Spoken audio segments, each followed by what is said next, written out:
Hello friends, welcome to panic Pandi horror stories. நான் உங்கள் முத்துப்பாண்டியன். இன்னைக்கு வீடியோல தேனி மாவட்டத்தில் நடந்த அதிபயங்கர அமானுஷ்ய திகில் உண்மை சம்பவத்தை தான் பார்க்க போறோம். இந்த சம்பவம் 2010ஆம் ஆண்டு காலகட்டத்தில் தேனியை சேர்ந்த ஒரு நபர் வெளியூர்ல உள்ள ஒரு உறவினரோட டெத்துக்கு, அதாவது அந்த கேத வீட்டுக்கு போயிட்டு அவங்களுக்கு செய்ய வேண்டிய ஈம சடங்கெல்லாம் முடிச்சிட்டு ஊர் திரும்பி இருக்காரு. அப்படி அவர் வீடு திரும்பும் போது நள்ளிரவு நேரத்துல பேருந்துல தனியா வரும்போது அந்த ஆன்மா அவர் வீடு வரைக்கும் கூடவே பின்தொடர்ந்து வந்திருக்கு. அப்படி வந்த ஆன்மா அவரோட வீட்டு வாசல்ல நின்னு பயங்கர மரண ஓலம் எழுப்பி இருக்கு. அப்படி அது கத்தும் போது அந்த இடமே அதிர்ச்சியில உறைஞ்சு போயிருந்திருக்கு. யார் அந்த ஆன்மா, மேலும் அந்த ஆன்மா அந்த இளைஞருக்கு எந்த மாதிரியான ஆபத்தை ஏற்படுத்துச்சுங்கிற அதிபயங்கர அமானுஷ்ய திகில் உண்மை சம்பவத்தை கொஞ்சம் கூட த்ரில்லிங் குறையாம அப்படியே இந்த வீடியோல பார்க்க போறோம். இந்த வீடியோவை நீங்க ஃபுல்லா பார்த்து முடிக்கும் போது ஒரு ஹாரர் த்ரில்லிங் எக்ஸ்பீரியன்ஸ் கிடைக்குங்கிறதுல எந்த ஒரு மாற்று கருத்தும் கிடையாது. சோ இதயம் பலவீனமானவர்கள், ஹார்ட் பேஷண்ட் யாராவது இந்த வீடியோவை பார்த்துக்கிட்டு இருந்தீங்கன்னா தயவு செய்து ஸ்கிப் பண்ணிட்டு போயிருங்க. ஏன்னா இந்த வீடியோ அந்த அளவுக்கு பயங்கர டெரிஃபையிங்கா இருக்கும்.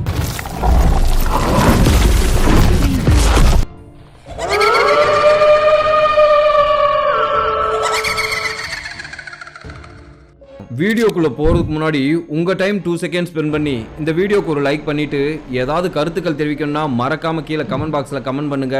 நியூ வியூவர்ஸ் இப்பதான் நம்ம சேனலை ஃபர்ஸ்ட் டைம் பாக்குறீங்கன்னா நம்ம சேனலை சப்ஸ்கிரைப் பண்ணிக்கிட்டு பக்கத்துல இருக்க அந்த பெல் ஐகானை ஆல் நோட்டிபிகேஷன்ல போட்டுக்கங்க. அப்பதான் நான் அடுத்தடுத்து போடக்கூடிய அமானுஷ்ய திகில் உண்மை சம்பவங்கள் உங்களுக்கு இன்பாக்ஸ்ல நோட்டிபிகேஷனா வந்துடும். சரி, வாங்க வீடியோக்குள்ள போகலாம்.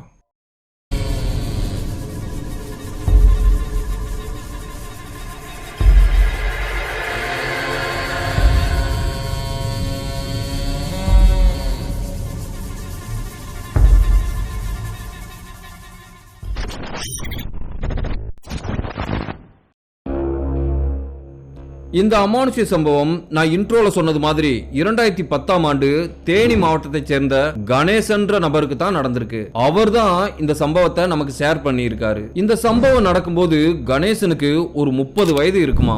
மனைவி மற்றும் 4 வயது பெண் குழந்தையோட வாடகை வீட்டுல தான் வசிச்சுட்டு வந்திருக்காரு. கணேசன் தேனியில இருக்கக்கூடிய ஒரு பிரபல பேக்கரியில கேசியரா வேலை பார்த்துட்டு வந்திருக்காரு. அதுல கிடைக்கக்கூடிய வருமானத்தை வச்சு வீட்டு வாடகை, குடும்ப செலவுகளை எல்லாம் பார்த்துக்கிட்டு சந்தோஷமா வாழ்ந்துட்டு வந்திருக்காரு.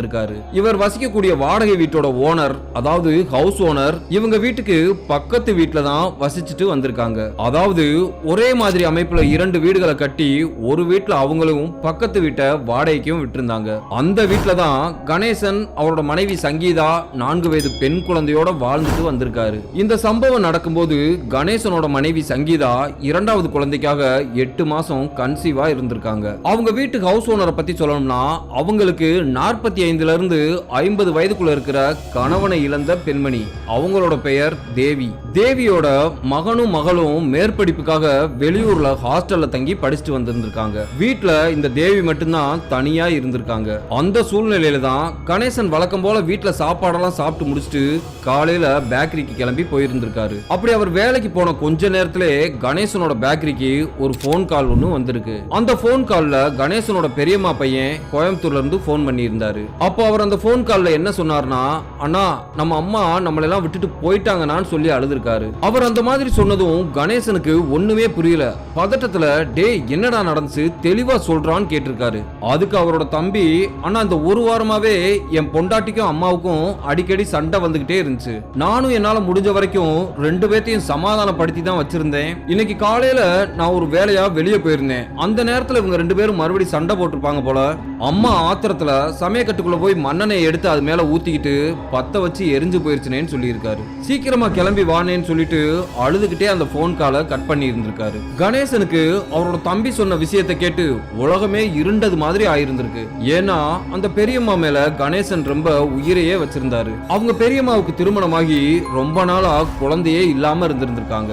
அந்த நேரத்துல கணேசனை தத்தெடுத்து 5 வயசு வரைக்கும் வளர்த்திருந்திருக்காங்க.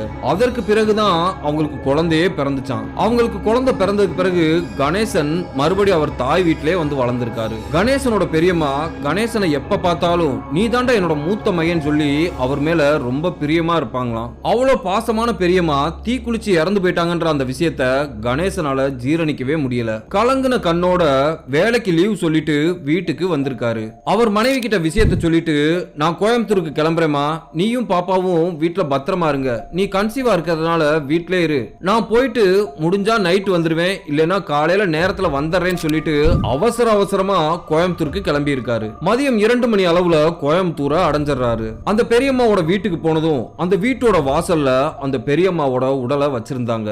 உடம்பே வெளியே தெரியாத அளவுக்கு வெள்ளை கலர் துணிய சுத்தி வச்சிருந்தாங்க. எதனால அப்படி துணியில சுத்தி வச்சிருந்தாங்கன்னா தீயில சதைகள்லாம் கருகி பார்க்கிறதுக்கே ரொம்ப கொடூரமா இருந்ததுனால துணியில சுத்தி வச்சிருந்திருக்காங்க. அன்று பகல் முழுவதும் கணேசன் பெரியம்மாவோட காலடியிலே உட்கார்ந்து அழுதுகிட்டே இருந்திருக்காரு. உடனே கணேசனோட அண்ணன் தம்பி மாமி மச்சனை எல்லாரும் சேர்ந்து கணேசனை தேத்துறதுக்காக சரக்கு அடிக்கிறதுக்கு கூட்டிட்டு போயிருக்காங்க. அப்படி வெளியே போனவங்க எல்லாருமா சேர்ந்து சாராயம் குடிச்சிருக்காங்க. இதுல கணேசன் கொஞ்சம் சாராயத்தை அதிகமா குடிச்சதுனால போதை அதிகமா இருந்திருக்கு. அன்று சாயங்காலம் 6 மணி அளவுல கணேசனோட பெரியம்மாவோட உடலை எடுத்துட்டு போய் சுடுகாட்டுல வச்சு ஈமச்சடங்கெல்லாம் பண்ணிட்டு எரியூட்டிட்டு வீட்டுக்கு வந்துடுறாங்க. அப்படி அவங்க எல்லாம் சுடுகாட்டுல இருந்து வீட்டுக்கு வரும்போது இரவு 7 மணியை தாண்டி இருந்துச்சு. அப்படி சுடுகாட்டுக்கு போயிட்டு வந்தவங்க எல்லாரும் வீட்டுக்குள்ள நுழையிறதுக்கு முன்னாடி குளிச்சுட்டு தீபத்தை, அதாவது அவங்க இறந்த இடத்துல ஒரு தீபம் ஒண்ணு பொருத்தி வச்சிருப்பாங்க, அதை தொட்டு கும்பிட்டுட்டு தான் வீட்டுக்குள்ளே வரணும். ஆனா கணேசன் என்ன நினைச்சார்னா, மனைவியையும் குழந்தையும் தனியா விட்டுட்டு வந்திருக்கோம், நம்ம இங்க இருந்து கிளம்புறதுக்கு இதுதான் சரியான நேரம்னு சொல்லிட்டு அங்க இருந்த பெரியவங்க கிட்ட நான் ஊருக்கு கிளம்புறேன்னு சொல்லி இருக்காரு. அப்ப அந்த பெரியவங்க எல்லாம் என்ன சொன்னாங்கன்னா, மயான கரைக்கு போயிட்டு காரியம் எல்லாம் பண்ணிட்டு வந்திருக்க, குளிச்சுட்டு தீபத்தை தொட்டு கும்பிட்டுட்டு காலையில கூட போப்பான்னு சொல்லி இருக்காங்க. ஆனா போதையில இருந்த கணேசன் யாரோட பேச்சையுமே கேட்கல. நான் கிளம்புறேன்னு சொல்லிட்டு வேகமா பஸ் ஸ்டாப்ல வந்து நின்று இருந்திருக்காரு. அப்படி அவர் நின்ன கொஞ்ச நேரத்துல தேனிக்கு போற பஸ்ஸும் வந்திருக்கு. அந்த பஸ்ல ஏறி இருந்திருக்காரு. அந்த பஸ்ஸுக்குள்ள உட்கார்றதுக்கு இடமே இல்லாத அளவுக்கு பேசஞ்சர் ஃபுல்லா இருந்தாங்க. ஆனா கடைசி சீட்டு மட்டும் கம்ப்ளீட்டா காலியா இருந்திருக்கு. ஒருத்தர் கூட அதுல உட்காரவே இல்ல. கணேசன் போய் அந்த கடைசி சீட்ல உட்கார்ந்து இருந்திருக்காரு. பஸ்ல இருந்த கண்டக்டர் ஆல்ரெடி எல்லாருக்கும் டிக்கெட் கொடுத்திருந்ததால கணேசனுக்கு டிக்கெட் கொடுக்கறதுக்காக பின்னாடி வந்திருக்காரு. கணேசனுக்கு டிக்கெட்டை போட்டு கொடுத்துட்டு முன்னாடி போய் டிரைவர் பக்கத்துல உட்கார்ந்து இருக்காரு. பஸ் இப்ப சரியா இவங்க கிராமத்துல இருந்து கணேசனோட பெரியம்மாவை எரிச்ச சுடுகாட்டு பக்கம் போயிட்டு இருந்திருக்கு. கணேசன் அந்த சுடுகாட்டுக்குள்ள பாத்திருக்காரு. அந்த சுடுகாட்டுக்குள்ள அவங்க பெரியம்மாவோட உடலை ஒரு வெட்டியான் எரியூட்டிக்கிட்டு இருந்திருக்காரு. அதை பார்த்ததும் கணேசனுக்கு அவரையும் அறியாம அழுக வந்திருக்கு. பஸ் அந்த சுடுகாட்டுல இருந்து ஒரு கார்னர் வளைவுல திரும்பும் போது அந்த இருட்டான காட்டு பகுதிக்குள்ள ஒரு பெண்மணி பஸ்ஸ கைய காட்டி மறிச்சிருக்காங்க. அந்த இருட்டுல அவங்கள பாக்குறதுக்கு ஒரு 50 வயது மதிக்கத்தக்க பெண்மணி மாதிரி தெரிஞ்சிருக்காங்க. அந்த பெண்மணி தலைமுடியெல்லாம் விரிச்சு போட்டு வெள்ளை கலர் புடவையில நின்று இருந்தாங்க. அவங்கள பார்த்ததும் கண்டக்டர் டிரைவர் கிட்ட, அண்ணே பஸ் நிறுத்துங்க, ஒரு பேசஞ்சர் ஏறுறாங்கன்னு சொல்லியிருக்காரு. அதுல கோவம் அடைஞ்ச டிரைவர், என்னையா ஸ்டாப் இல்லாத இடத்துல எல்லாம் நிறுத்த சொல்றேன்னு சொல்லி கோவப்பட்டு இருந்திருக்காரு. அதுக்கு கண்டக்டர், பாவம் சார், வயசான அம்மா, நம்மளும் நிறுத்தலைன்னா இந்த இருட்டு நேரத்துல அவங்க எங்க போவாங்கன்னு சொல்லியிருக்காரு. இப்படி இவங்க 2 பேரும் பேசிக்கிட்டு இருக்கும்போதே டிரைவர் பஸ்ஸை நிறுத்தி இருக்காரு. இப்ப அந்த கையை காட்டி மறிச்ச அந்த பெண்மணி பின்பக்க வாசல் வழியா பஸ்ஸுக்குள்ள ஏறி இருக்காங்க. கணேசன் உட்கார்ந்து அந்த லாஸ்ட் சீட்ல இந்த பெண்மணியும் கணேசனுக்கு பக்கத்துல போய் உட்கார்ந்து இருக்காங்க. அப்படி அந்த பெண்மணி ஏறி உட்கார்ந்த அந்த காட்சியை கண்டக்டரும் டிரைவரும் நல்லாவே பார்த்திருக்காங்க. பஸ் கொஞ்சம் தூரம் மூவ் ஆனதும் கண்டக்டர் டிரைவர் கிட்ட, இருங்கனே பின்னாடி போய் டிக்கெட் போட்டுட்டு வரேன்னு சொல்லிட்டு பின் சைடு வந்திருக்காரு. அப்படி பின்னாடி வந்த கண்டக்டருக்கு பயங்கர சாக்கு. என்ன காரணம்னா, பின் சீட்ல உட்கார்ந்து இருந்த அந்த பெண்மணியை காணோம். அந்த பின் சீட்ல கணேசன் மட்டும் நல்லா போதையில இருந்ததுனால கைய காலெல்லாம் நீட்டி தூங்கிக்கிட்டு வந்திருக்காரு. கணேசனுக்கு முன் சீட்ல உட்கார்ந்து இருந்த பயணிகள் கிட்ட கண்டக்டர் கேட்டிருக்காரு, ஏமா இப்ப ஒரு அம்மா ஏறினாங்கல்ல, அவங்க எங்கன்னு கேட்டிருக்காரு. அதுக்கு அந்த பயணிகள் எல்லாரும், யாருமே இந்த ஸ்டாப்ல ஏறலையே சார், நீங்க எதுக்காக அந்த இடத்துல சம்பந்தம் இல்லாம பஸ்ஸை நிறுத்துனீங்கன்னு நாங்களே யோசிச்சோம்னு சொல்லியிருக்காங்க. அவங்க எல்லாரும் அந்த மாதிரி சொன்னதும் கண்டக்டருக்கே ஒரு நிமிஷம் அள்ளு விட்டுருக்கு. இப்ப கண்டக்டர் டிரைவர் கிட்ட வந்து, அண்ணே போன ஸ்டாப்ல நிப்பாட்டினீங்கல, அப்போ ஒரு பெண் ஏறினாங்களா ஏறலையான்னு கேட்டிருக்காரு. அதுக்கு டிரைவர், ஆமையா, ஒரு வெள்ளச்சேலை கட்டின பொம்பளை ஏறினாங்களே, கடைசி சீட்ல கூட உட்காந்துச்சே, என்ன அந்த அம்மாவுக்குன்னு கேட்டிருக்காரு. உடனே கண்டக்டர், ஆமா சார், நானும் அவங்க உட்கார்ந்ததை பார்த்தேன், ஆனா இப்ப போய் பின்னாடி பாக்குறேன், அந்த அம்மாவை காணோம் சார்னு சொல்லியிருக்காரு. பேசஞ்சர்லாம் என்ன சொல்றாங்கன்னா, அந்த ஸ்டாப்ல யாருமே ஏறலன்னு சொல்றாங்கன்னு சொல்லியிருக்காரு. இதுல கண்டக்டரை விட டிரைவருக்கு தான் பயங்கர சாக்கு. என்னையா சொல்ற, இது எப்படியா நடந்திருக்கும், அந்த அம்மா எது தவறி கீழே விழுந்திருக்குமாயான்னு யோசிக்கிறாரு. இப்படி இவங்க ரெண்டு பேரும் பேசிக்கிட்டு இருக்கும் போதே வண்டி இப்போ ஒரு அடர்ந்த காட்டு பகுதிக்குள்ள போய்கிட்டு இருக்கு. அந்த நேரத்துல படார்னு ஒரு சத்தம் வெடி வெடிச்ச மாதிரி கேட்டிருக்கு. வண்டி அதோட கட்டுப்பாட்டை இழந்து ஒரு சைடா இழுத்துக்கிட்டு போயிருந்திருக்கு. அப்பதான் டிரைவர் ஒரு விஷயத்த சொல்றாரு. பேக் வீல் டயர் பஸ்ட் ஆயிருச்சியா? வண்டியை ஓரமா நிறுத்திட்டு டிரைவரும் கண்டக்டரும் பின்னாடி வந்து பார்த்துட்டு இருந்திருக்காங்க.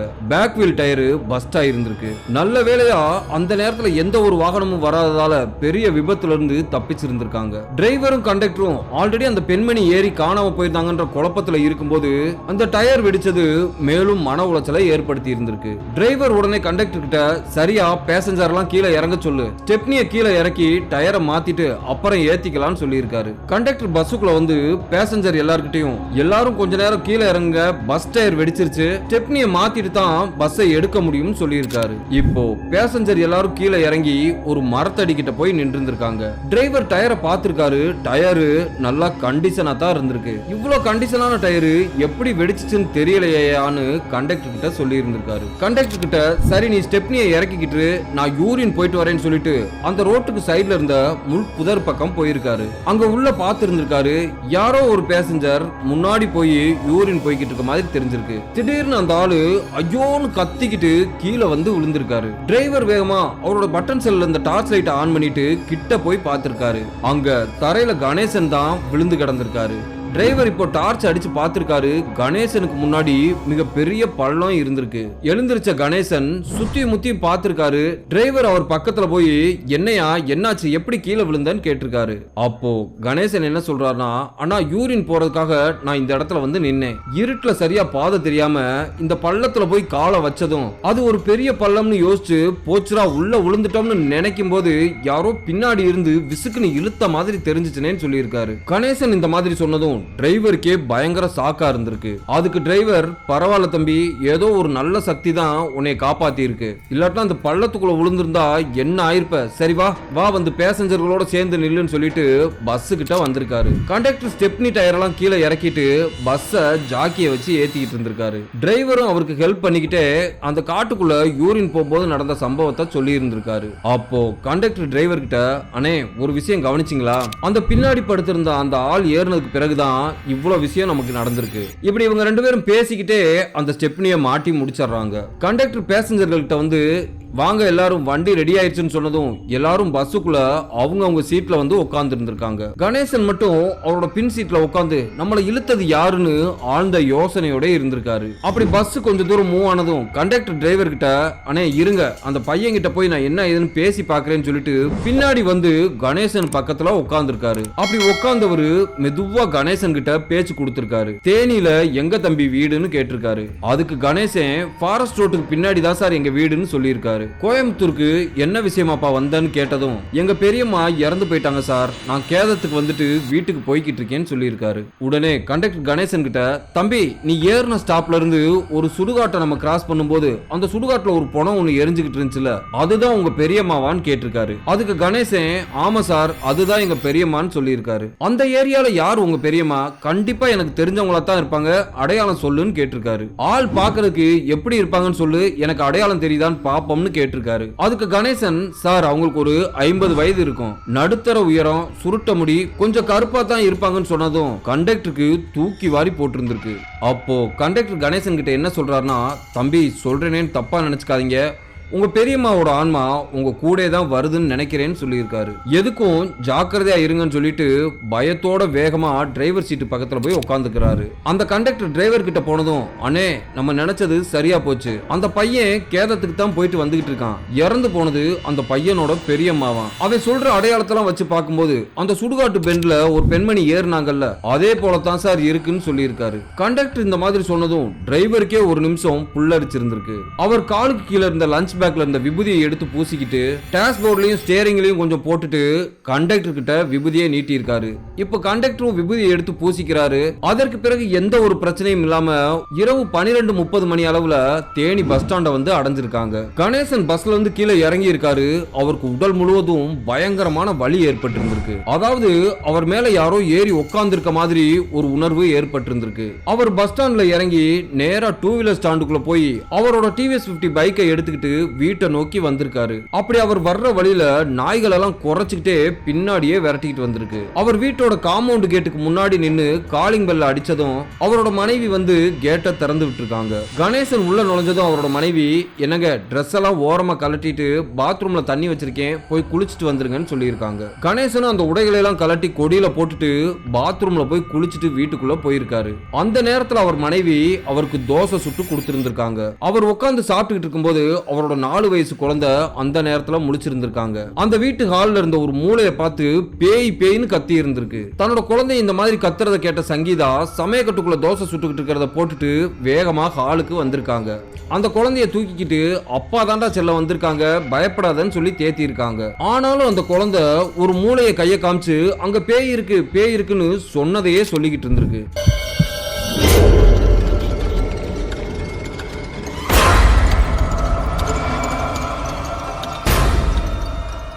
குழந்தையும் தெய்வமும் ஒண்ணுன்னு சொல்லுவாங்க.